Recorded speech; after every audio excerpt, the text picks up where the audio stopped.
Good morning, friends.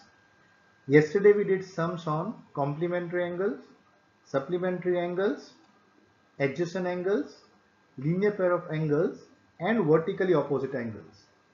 Today we are going to extend our vocabulary and learn the relations and the names, yes, of new angles, the names based on this relationship. So let us start. So first definition we have for today is transversal line. What is a transversal? A straight line which cuts two or more straight lines at distinct points is called a transversal line. So you can see here we have got two lines M and N. So we have got two straight lines here M and N. Here I have got only two. It can be more than two also. So these lines M and N are cut by the line L at two distinct points. One point here the line L intersects line M, and here the line L intersects line N at two distinct points. So L is the transversal of the lines M and N. So if line L intersects M and N at points P and Q respectively. So let me draw the point P. I have not drawn. This is the point P and this is the point Q. So what do you observe? When the transversal intersects two lines at two distinct points, 8 angles are formed. So we have named them angle 1 and angle 2. Then we have angle 3 and angle 4. Angle 5, you can see angle 6,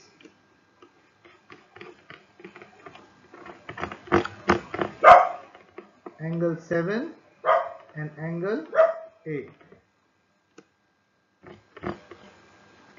So we have 8 angles here. Now these 8 angles, we'll see the names of these angles based on the relationship. We'll do also a little revision of what we did yesterday. Now remember the 8 angles. You have seen the 8 angles. Okay. So let us continue. Now what you can see, first we count the linear pairs. So angle 1 and angle 2 form a linear pair, right? Similarly 2 and 3 form a linear pair. 3 and 4 form a linear pair, and 4 and 1 form a linear pair. And here also 5 and 6 form a linear pair, 6 and 7 form a linear pair, 7 and 8 form a linear pair, and 8 and 5 form a linear pair. So in this diagram we have 8 pairs of linear pairs of angles. Okay, so we have got linear pairs like we had yesterday. Now what is new today is we have got angles exterior and interior. So you can see clearly the transversal angle 1, angle 2 is on the outside, angle 7 and angle 8. They are on the outside, so they are called the exterior angles. Angle 3, angle 4, angle 5 and angle 6 are the interior angles on the inside.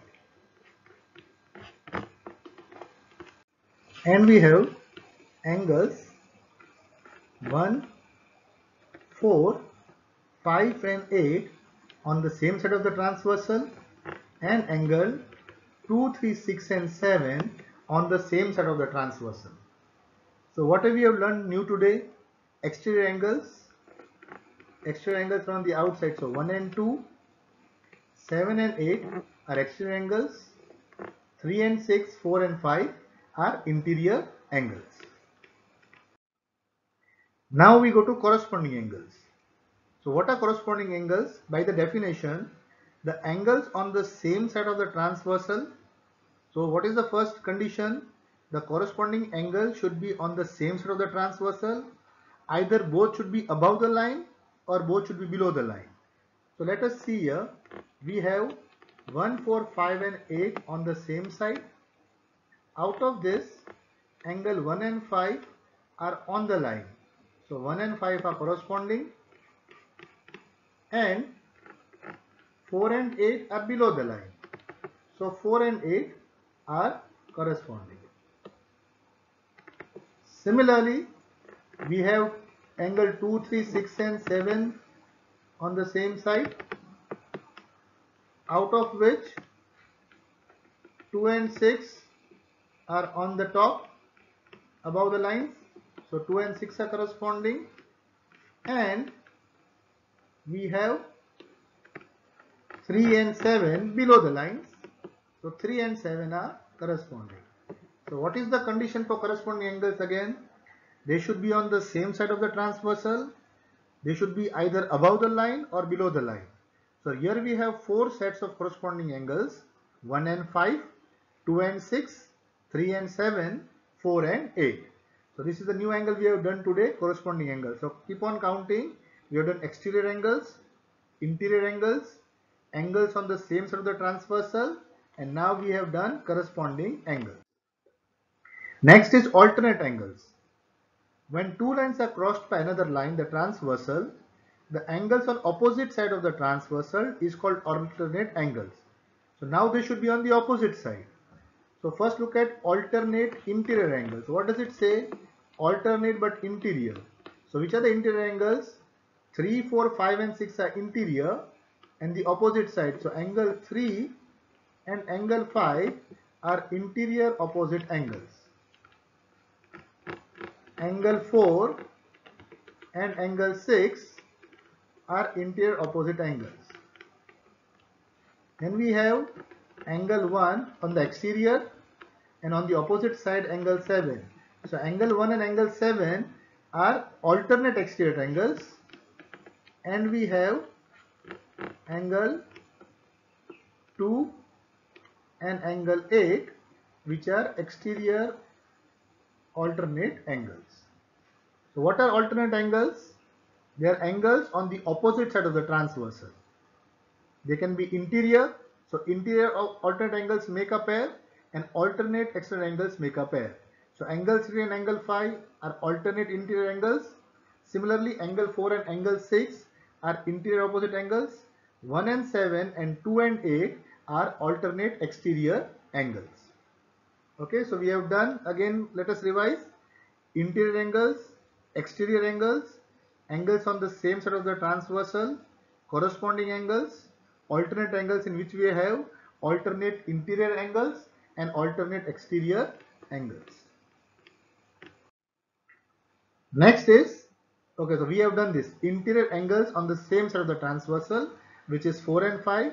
So we are now only talking about interior angles on the same side. So 3, 4, 5 and 6 are interior, but 4 and 5 is on one same side and 3 and 6 is on the same side. 4 and 5 on one side and 3 and 6 on the other. So we are done with the angles. Okay, remember the names. If you want, you can rewind the video one more time and watch it till you understand the naming. Now we go to an axiom. So what you can see new in this diagram: in the previous diagrams, line M and N were not parallel. Here the line M and N are parallel. So if a transversal intersects two parallel lines, then the corresponding angles are equal. This is an axiom. So axiom is not proved, you have to accept without proof. Now what you can do, you can draw the angle 1, yes, cut the piece of paper, move the paper to angle 5. When you move it here, you will see that 1 and 5 coincide. Means if you put them one over the other, they exactly coincide, and we have learned things which coincide are equal. So if you cut that angle 1 which is in L shape and bring it over angle 5, they will coincide. So those two will be equal. Similarly, if you cut the angle 3 and bring it on angle 7, move it, they both will coincide. So angle 3 and angle 7 are also equal. Similarly, angle 2 and angle 6 will be equal. Angle 4 and angle 8 will be equal. So what is the condition here? If the transversal intersects two parallel lines, then the corresponding angles are equal. And it is an axiom, means we accept it without proof. Now axiom 2 is the converse of axiom 1. Here it says, if a transversal intersects two lines such that the pair of corresponding angles are equal. So if the corresponding angles are equal, then the lines will be parallel. So see the converse. First axiom, if the lines are parallel, corresponding angles are equal. Axiom 2, if the corresponding angles are equal, the lines will be parallel. So these are two axioms. Okay. Now from these axioms, we'll move to the theorem. Now theorem have to be mathematically proved. So we are going to do the theorems now. So remember, the corresponding angles are axioms. Okay, rules of corresponding angles are axioms accepted without proof. Now what does theorem 1 say? If a transversal intersects two parallel lines, then each pair of alternate interior angles are equal. That is the theorem. So what is given to us? Now we have written the points down. We have written M and N are parallel, or you can say AB and CD are parallel. That is M and N line. So AB and CD is parallel, and our line R. Okay, this time it's not L, it's R. The transversal R. No, don't take L, take R. The transversal R cuts AB at P and CD at Q. Okay. So what alternate angles they make?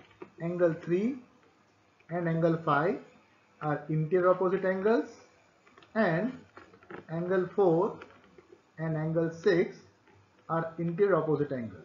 So what are we given? That AB is parallel to CD. The transversal R cuts AB at P and CD at Q. We have to prove angle 3 equal to angle 5 and angle 4 equal to angle 6. So let us see the proof. We have got angle 1 equal to angle 3. Why? Because they are vertically opposite angles. Okay, but we also have angle 1 equal to angle 5. They are corresponding angles. So angle 1 is equal to angle 3, vertically opposite. Angle 1 equal to angle 5, corresponding angles. So what does Euclid axiom say? Things which are equal to each other, things which are equal are also equal to each other. Means angle 1 equal to angle 3 and angle 1 equal to angle 5 means angle 3 equal to angle 5. So we have proved that angle 3 and angle 5, the alternate angles, are equal. Similarly, you can now move to the next one. Angle 2 and angle 4 are equal, corresponding angles, but angle 2 and angle 6 are also equal, corresponding angles. Sorry, 2 and 4 were vertically opposite angles, 2 and 6 are corresponding angles, so we have angle 4 equal to angle 6. Hence we have proved that the alternate angles are equal. So when a transversal cuts two parallel lines at two distinct points, then the interior alternate angles are equal. Even the exterior alternate angles are equal basically. Okay, theorem 2 is the converse of theorem 1. What does theorem 2 say? If a transversal intersects two lines such that the pair of alternate interior angles is equal, the two lines are parallel. So what are we given? We are given a transversal R such that it intersects transversal R such that it intersects AB at P and CD at Q. We are also given angle 3 equal to angle 5. Means the alternate angles are equal. We have to prove that AB is parallel to CD. So what we are supposed to prove?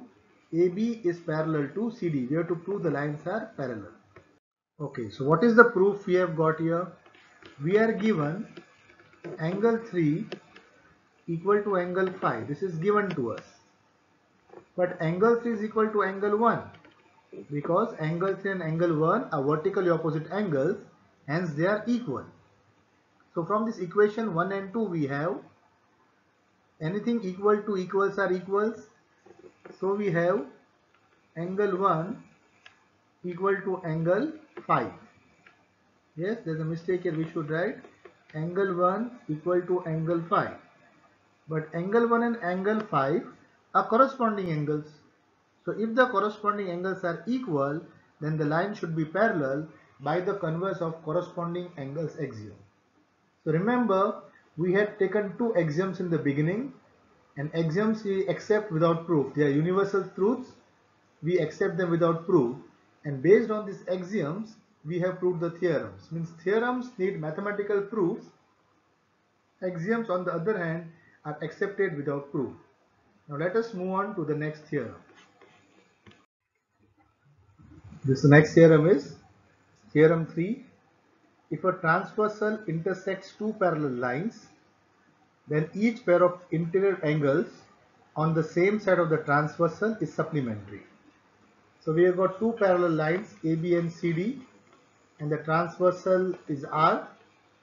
We have to show angle 4 and angle 5 are supplementary, meaning the sum of the angles is 180. And similarly, angle 3 plus angle 6 equal to 180 degree. So what is given?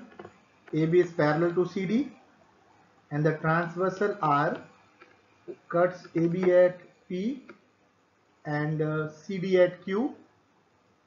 So they make two pair of interangles 4 and 5, 3 and 6. We have to prove 4 and 5 are supplementary, means the sum is 180, and 3 plus 6 is also supplementary, the sum is 180. So here we have got the ray PQ.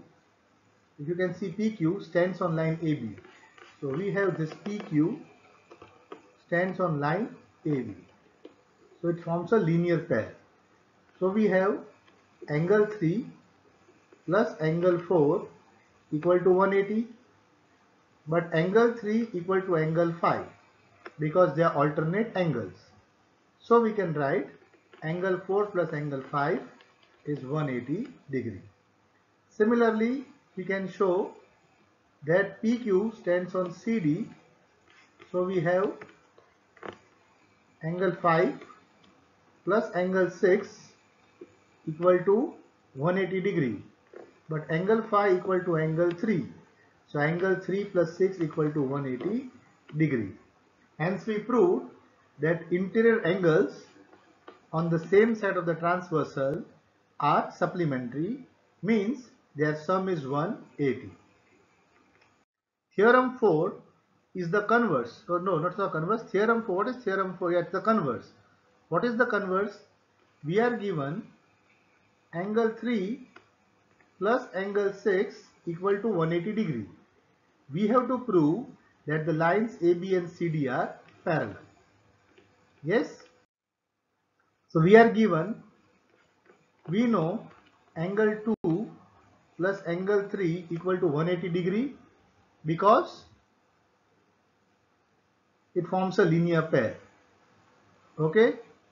And we are given angle 3 plus angle 6 equal to 180 degree. So we have angle 2 plus angle 3 equal to 180. We have angle 3 plus angle 6 equal to 180, which means angle 2 plus angle 3 equal to angle 3 plus angle 6. Subtracting 3 on both sides, we get angle 2 equal to angle 6. Now when you have angle 2 equal to angle 6, here the corresponding angles are equal. So if the corresponding angles are equal, then the two lines are parallel by the converse of the corresponding angle axiom. So today we have revised. Yes, we had done, again we revised, we had done adjacent angles, linear pair of angles, vertically opposite angles, supplementary angles and complementary angles.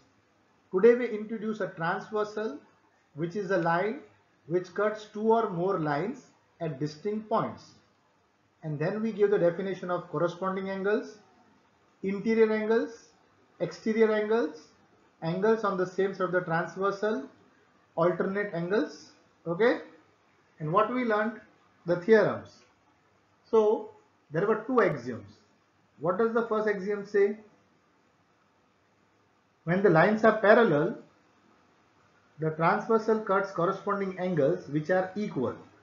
And the converse is, if the corresponding angles are equal, then the two lines are parallel. Okay?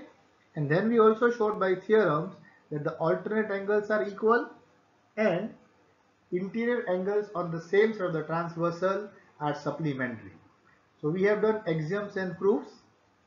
Understand them thoroughly, learn them well, In the next lecture, now we are going to do sums based on this properties. So revise the lecture once, see it again, very easy. But remember, you have to remember the names and the axioms.